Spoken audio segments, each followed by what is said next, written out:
Friends, welcome back to వని వంటిల్లు. ఈరోజు మనం ఇన్స్టెంట్గా టమాటా రసం ఎలా తయారు చేసుకోవాలో చూద్దాం.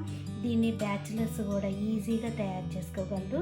తినడానికి చాలా రుచిగా అనిపిస్తుంది. సింపుల్గా టేస్టీగా టమాటా రసం ఎలా తయారు చేసుకోవాలో చూద్దాం.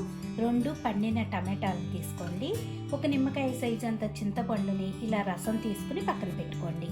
ఆన్ చేసుకుని బాండీ పెట్టుకోండి. దానిలో 2 స్పూన్లు కందిపప్పు వేసుకోవాలి, 1 టేబుల్ స్పూన్ ధనియాలు, 2 టీ స్పూన్లు జీలకర్ర, 1 టీ స్పూన్ మిరియాలు వేసుకుని వీటిని లో ఫ్లేమ్లో మాడకుండా వేయించుకోవాలి.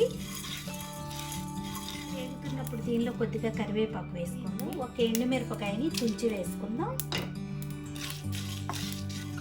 ఇవి వేగాక దీనిలో 3 చిన్న ఉల్లిపాయల్ని ఇలా కట్ చేసి వేసుకోండి. స్టవ్ ఆఫ్ చేసుకుని వీటిని చల్లారనివ్వాలి. వేయించుకున్న వాటిని ఇలా మిక్సీ జార్లో వేసుకుని కొద్దిగా వాటర్ వేసుకుని మెత్తగా గ్రైండ్ చేసుకోవాలి.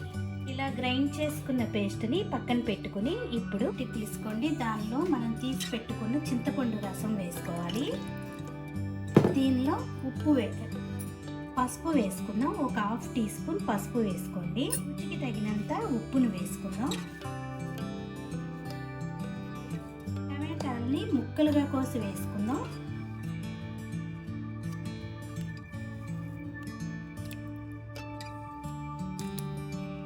దీనిలోనే కొత్తిమీరని వేసుకుందాం. కాడలతో సహా వేసుకోండి. ఇప్పుడు వీటిని బాగా ఒత్తుకోవాలి. రసం ఈ టమాటాలు నుంచి రసం బయటకు వచ్చేట్లుగా బాగా ఇట్లా పిసికేసేయాలి. వీటన్నిటిని కూడా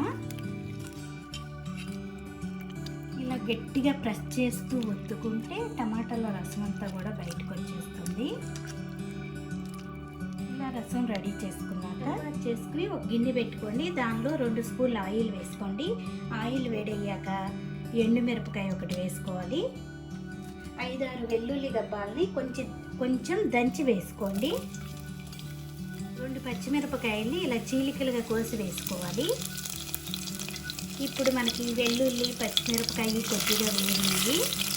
ఇలా వేగాక దీనిలో ఇప్పుడు గ్రైండ్ చేసుకున్న పేస్ట్ వేసుకుందాం. ఈ మసాలా పేస్ట్ని కొద్దిగా ఆయిల్లో వేయనివ్వండి.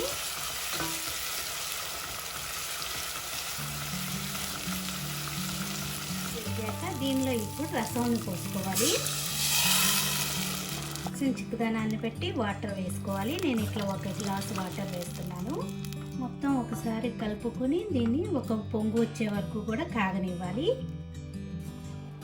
ఇలా బాగా కాగాక లాస్ట్గా దీనిలో ఇంకొంచెం కొత్తిమీర వేసుకుందాం. రసాలకి కొత్తిమీర ఎంత ఉంటే అంత టేస్టీగా ఉంటుంది. వేడి టమాటా రసం రెడీ అయిపోయినాయి. ఇలా తయారు చేసుకుంటే చాలా రుచిగా అనిపిస్తాయి.